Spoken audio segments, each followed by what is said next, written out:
I made a new.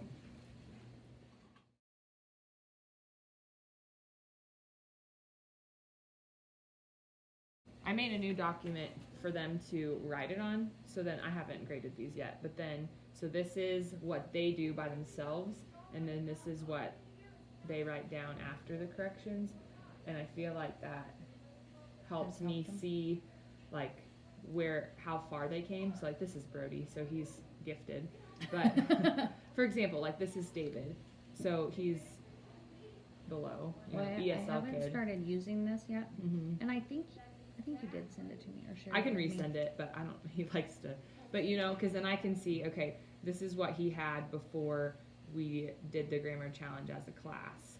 So like independent, whole group kind of thing.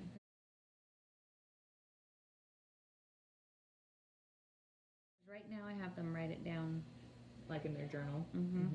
What I noticed that I kind of took some notes.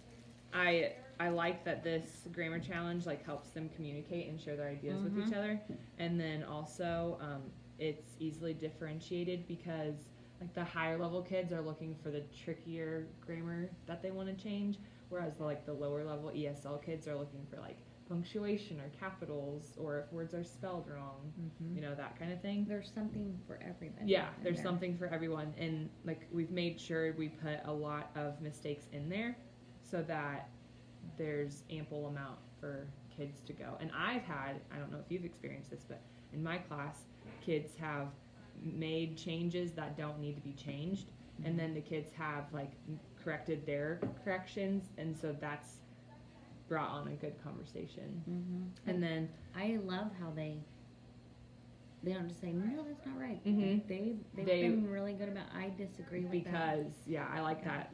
I don't even think I think I used that sentence stem with them, I disagree or I agree, because like at the beginning of the year, but they've just carried it on.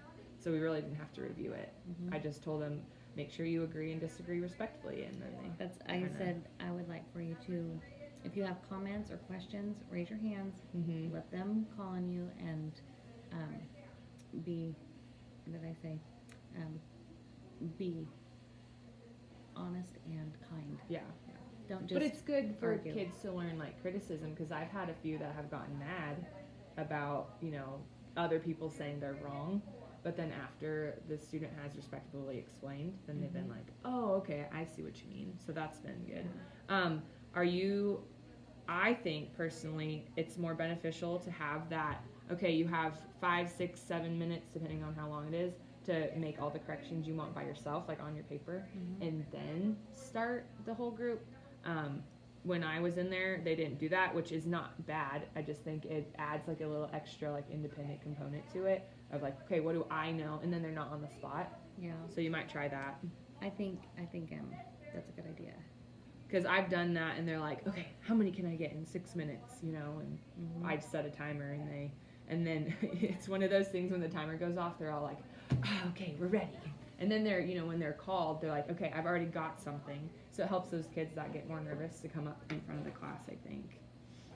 I think this has been a great addition to our literacy blog. Can you mark that so that I can write that down? Yes. That's something I definitely want to do. I will circle it here.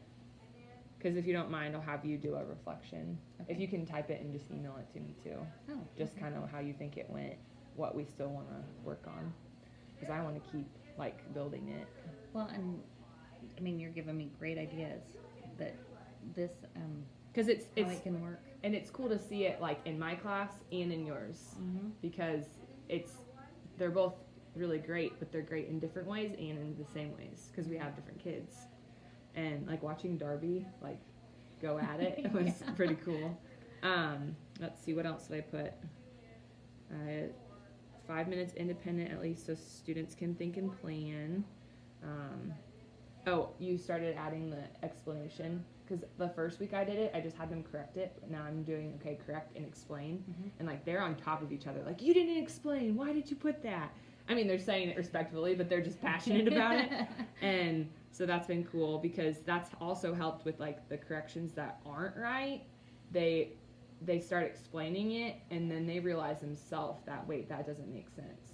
Well, and it's kind of neat to see, because they may change a word and it may change the whole tense of So then the they want to go sentence. back through and correct everything. Yeah. Yeah. But that's been kind of cool to see how they're seeing it. Yeah. And when they change the whole tense of the sentence, then it's like, oh well, if we change that, then we're gonna have to change that. And we've had many discussions about Yeah. um, And like corrections. last week I added in semicolons and just as a way to introduce a new component of grammar, and they didn't like them. So they immediately took them out even though they were right, because I wanted to see them used right and like see how they kind of played with them. And then we had a really good discussion after. They changed them to periods, which wasn't wrong. It just, the next sentence was really short, so it didn't really need a period. And, you know, it was like, it was gross. So it could have stayed with that semicolon. So I thought that was cool. This other stuff that I have is mostly just like for a reflection of the whole mentoring process. That I like being able to like just speak out my ideas so they're not locked in here, and get, you know, advice from you, and then you get advice from me, and I build upon our loved ideas that this year. Yeah. So,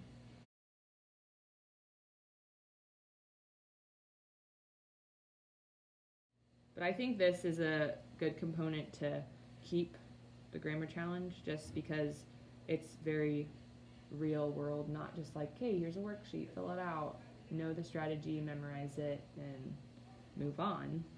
It's like Victor, like my ESL kids have been so engaged. Like, okay, what can I find next? You know, and that's been really cool. So, what else do you want to build on it, or do you have any other questions? no, absolutely. I'm going to, because I've already started with the explanation. But I like the 5 minutes independent, because I had them writing it down as it was. Yeah. And then then changing it, yeah. which you could do here, but I thought it was kind of cool to see the growth of, let me find Victor's. Yeah, I think that's a great idea. Well, like, here's Sebastian. That's what he got written down in 6 minutes. This is what he got written down at the end.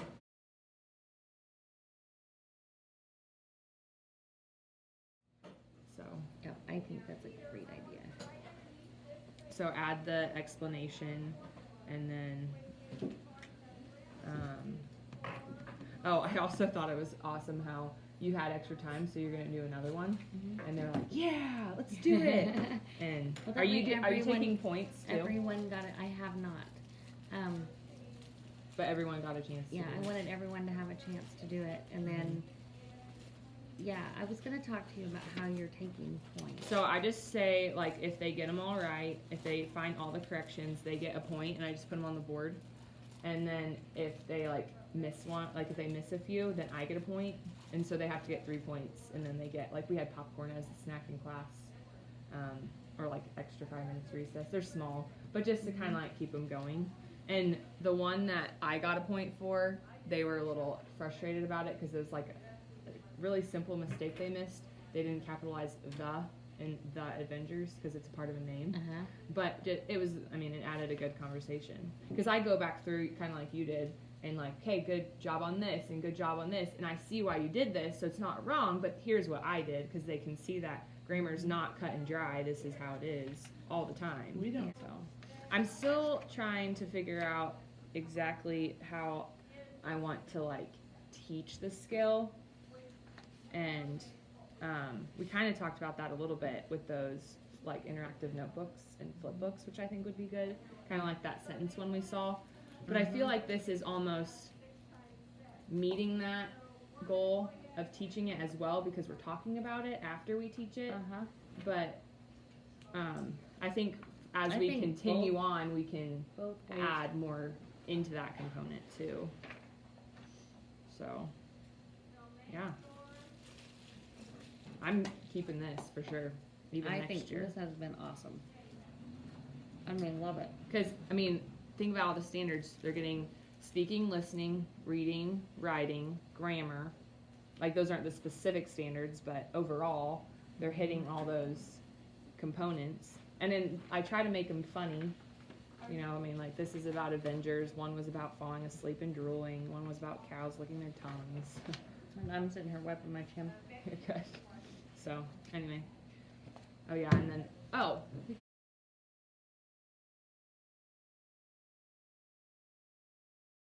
Talk about this. So I found this. I got it on Teach Pay Teacher with some of that money we still had left over, and they're super simple. Like we do one a day, and they do antonyms, synonyms, plural possessive, singular possessive. Like this week is like do or does. You have to figure out which one fits in the sentence. So I can send you these if you want to use them too. They literally take 30 seconds and just like a quick check of, you know, how they're doing on them. And I just take like a 5-point grade. So they have to.